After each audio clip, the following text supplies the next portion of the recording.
बिस्मिल्लाहिर्रहमानिर्रहीम। अस्सलाम वालेकुम। मैं हूं मुबश्शिर सियान और आप देख रहे हैं मेरा यूट्यूब चैनल। अरे पाकिस्तान की सियासत में सियासत के सिवा सब कुछ है। दूसरे मुल्कों में सियासतदान मुल्क और आवाम की बेहतरी के लिए कोशा रहते हैं, लेकिन पाकिस्तान में सियासतदानों को मुखालफिन को डराने, धमकाने और कुचलने ही से फुर्सत नहीं मिलती कि आवाम की भलाई के लिए कुछ कर सके। मौजूदा हुकूमत भी जब से बरसरे इक़्तिदार आई है, उसने भी माजी से कोई सबक नहीं सीखा और वही घिसे पीटे तरीके मुखालफ सियासतदानों के ख़िलाफ़ इस्तेमाल किए जा रहे हैं जो माजी में किए जाते रहे हैं। डॉक्टर शीरी मज़ारी की गिरफ़्तारी भी इसी सिलसिले की एक कड़ी थी।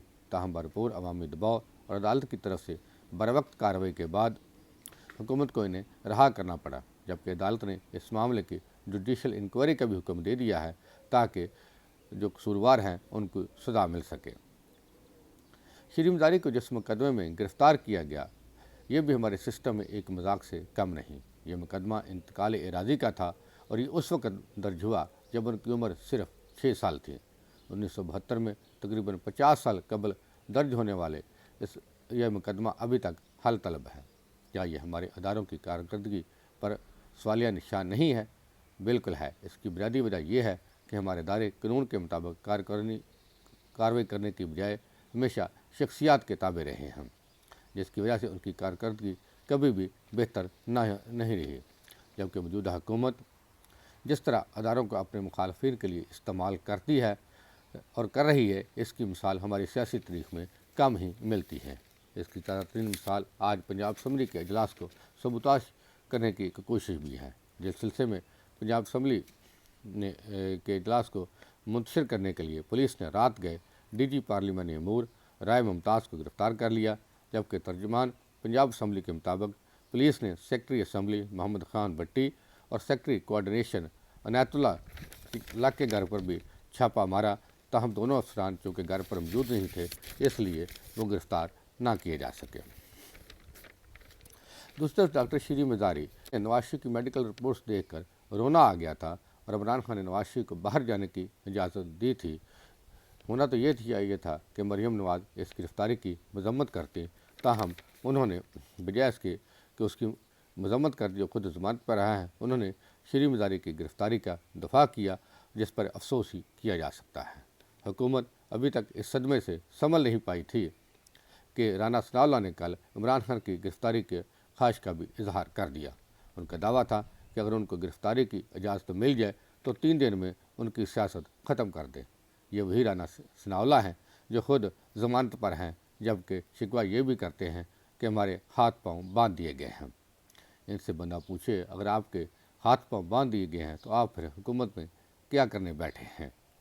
अगर आपको काम नहीं करने दिया जा रहा तो हुकूमत छोड़ दें और मुल्क व कौम पर रहम करें, और ना आपसे मईशत की बेहतरी के लिए कोई फ़ैसला हो पा रहा है और ना महंगाई में कमी हो रही है, सिवाय इसके कि आपकी सारी तवज्जो सिर्फ़ अपने ख़िलाफ़ मुकदमात को ख़त्म करना और मुखालफिन को मुकदमों में फंसाने के अलावा अभी तक इस हुकूमत का कोई इक़दाम नज़र नहीं आया। इसी सूरत पर तबसरा करते हुए साफ़ी आमर दिया का कहना है कि जिस डगर पर पाकिस्तान को धकेला जा रहा है वो ख़तरनाक है। हिज़्ब इख्तिलाफ़ के रहनुमाओं की गिरफ़्तारियाँ, सहाफ़ियों के ख़िलाफ़ मुकदमात से इंतशार में मज़ीद इजाफ़ा होगा और कोई समझता है कि ये नैबज़दा सियासतदान मुल्क में इस्तेहकाम लाएंगे तो ये उनकी भूल है। इस अदम इस्तेहकाम की वजह यही चेहरे हैं जिन्हें मुल्क पर मुसल्लत किया गया है। मौजूदा हुकूमत का दावा तो ये था कि हम महंगाई में कमी करेंगे और पेट्रोल को सस्ता करेंगे, लेकिन लगता ये है कि हुकूमत जो पहले ही बड़े फ़ैसले करने से कतरा रही थी, अब उसके लिए पेट्रोल की कीमत में इजाफ़ा करना मज़ीद मुश्किल हो जाएगा, क्योंकि भारत ने पेट्रोल की कीमत में 10 भारतीय रुपये तकरीबन 25 पाकिस्तानी रुपये, जबकि डीज़ल की कीमत में 7 भारतीय रुपये तकरीबन 18 पाकिस्तानी रुपये कमी का ऐलान किया है, क्योंकि भारत ने रूस से तेल खरीद कर आवाम को सस्ते दामों फ़रोख्त करना शुरू कर दिया है, जबकि हमारे यहाँ इस तजवीज़ के आने के बाद हुकूमत ही तब्दील कर दी गई। अब हालत यह है कि जब से तजर्बाकार हुकूमत इक़्तिदार में आई है, महंगाई में रोज़ बरोज़ इजाफ़ा होता जा रहा है। अदारा शुमारियात की रिपोर्ट के मुताबिक मुल्क में महंगाई की शरह इस वक्त 1.42% इजाफे के साथ 16.54% तक पहुँच गई है। आटे का थैला 54 रुपये 62 पैसे महंगा हो गया है, जबकि ज़िंदा मुर्गी 28 रुपये 26 पैसे, دال مسور 14 روپے 88 پیسے، دال چنا فی کلو 6 روپے 54 پیسے، انڈے فی درجن 6 روپے 28 پیسے، جبکہ دودھ، چاول، گھی، مٹن، بیف، لہسن اور چاول بھی مہنگے ہو گئے ہیں، جبکہ ڈالر 200 روپے کی حد کراس کر گیا ہے اور اسٹاک مارکیٹ روز بروز گرتی جا رہی ہے، جس کی وجہ سے ملک کی معیشت کو ناقابل تلافی نقصان پہنچ رہا ہے۔